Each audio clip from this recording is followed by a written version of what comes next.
Good morning third year students. हम लोग हैबरलर की थ्योरी कर रहे थे इंटरनेशनल इकोनॉमिक्स में। और हैबरलर की थ्योरी में मैंने आप लोगों से कहा था कि स्थिर अवसर लागत की स्थिति में, क्योंकि तीन स्थितियों में हम इस हैबरलर की थ्योरी करते हैं। तो हैबरलर की थ्योरी में हम सबसे पहले स्थिर अवसर लागत की स्थिति पर करते हैं। इससे पहले मैं आपको वापस से एक बात दोहरा देती हूँ कि इससे पहले हमने एक समझ बनाने की कोशिश की थी कि हैबरलर ने अपना पॉइंट ऑफ व्यू किस प्रकार से देने की कोशिश की है और ये अवसर लागत की अवधारणा क्या होती है।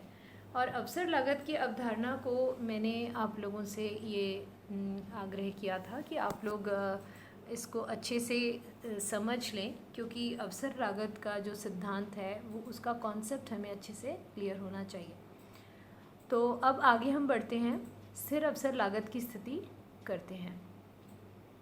इसमें सबसे पहले जो स्थिर अवसर लागत की स्थिति है उसको भी हम समझने की कोशिश करते हैं कि ये होती क्या है।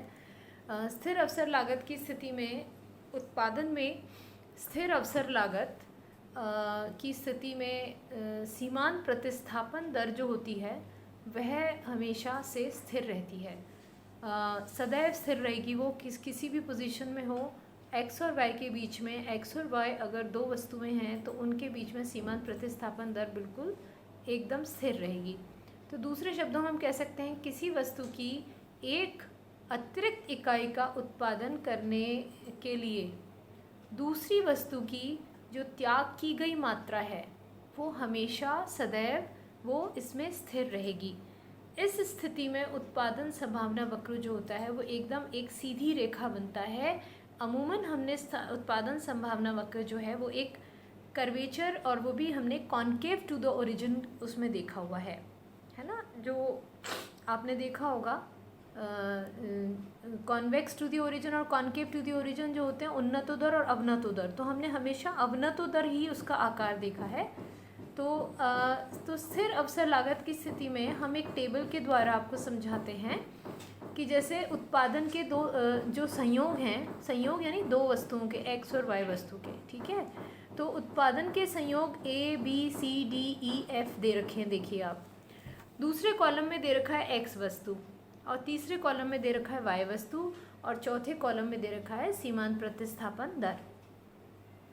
तो जो पहला कॉलम है उसमें A B C, तो A संयोग में दूसरे कॉलम में x वस्तु 0 ली जा रही है। x वस्तु को हम 0 खरीद रहे हैं या 0 बना रहे हैं, 0 उत्पादित कर रहे हैं, और y वस्तु हम 5 उत्पादित कर पाएंगे, क्योंकि हमने ये बिल्कुल क्लियर है कि अगर हम सारा पैसा x वस्तु की बजाय y वस्तु के उत्पादन में लगाते हैं तो अधिकतम सीमा जो हम y वस्तु की उत्पादित कर सकते हैं वो है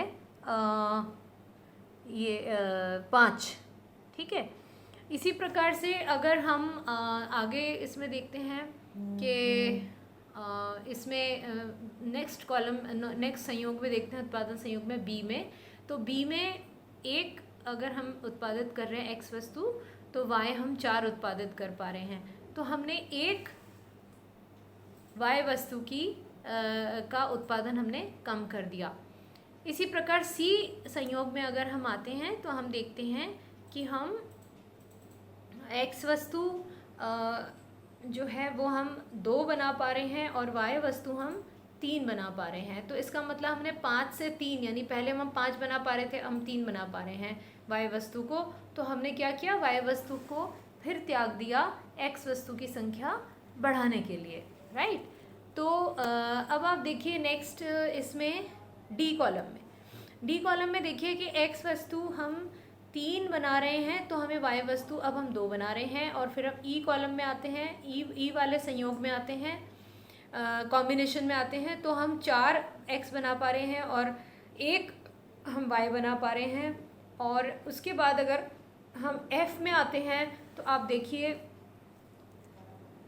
हम 5x बना पा रहे हैं, तो हम 0 y बना पा रहे हैं। तो अब हम सीमांत प्रतिस्थापन दर अगर देखते हैं तो सीमांत प्रतिस्थापन दर क्या होती है, delta y by delta x। 5 - 4 by 0 - 1, तो 5 में 1 बाय 1, तो आप देखिए हर एक में 1 ही 1 आ रहा है, इसका जो वो है सीमांत प्रतिस्थापन जो दर जो आ रही है 1:1, 1:1, 1:1, यानी कि एक का त्याग करने, एक को बनाने के लिए एक का त्याग करना पड़ता है। अगर एक की संख्या हम बनाना चाह रहे हैं तो हम एक का हम त्याग करेंगे। तो x वस्तु और y वस्तु की सीमांत प्रतिस्थापन दर है। अब हम इसका डायग्राम देखते हैं कि कैसा बनेगा सीमांत प्रतिस्थापन दर का। तो आप देखिए, इसमें चित्र में आपको दिखवा रही हूँ मैं। इसमें आप देखिए कि जो तालिका है, जो टेबल है, उसके हिसाब से मैंने बनाया है।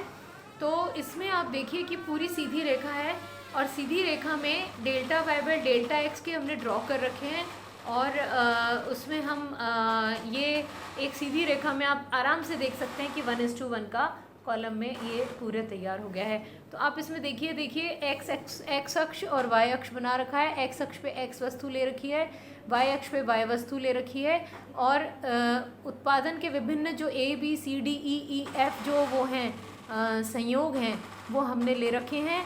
और आप देखिए कि जैसे जैसे हम वाई वस्तु की संख्या कम करते हैं तो हमें एक्स वस्तु बढ़ा पाते हैं और एक्स वस्तु की संख्या कम करते हैं तो हम वाई वस्तु बना पाते हैं। तो ये मैंने आपको आज इतना ही हम करते हैं ताकि आप लोग इस चीज़ के कॉन्सेप्ट को समझ पाएँ। Thank you so much students. फिर हम नेक्स्ट आगे इंक्रीजिंग कॉस्ट और डिक्रीजिंग कॉस्ट वाला पढ़ते हैं, ठीक है। Thank you very much.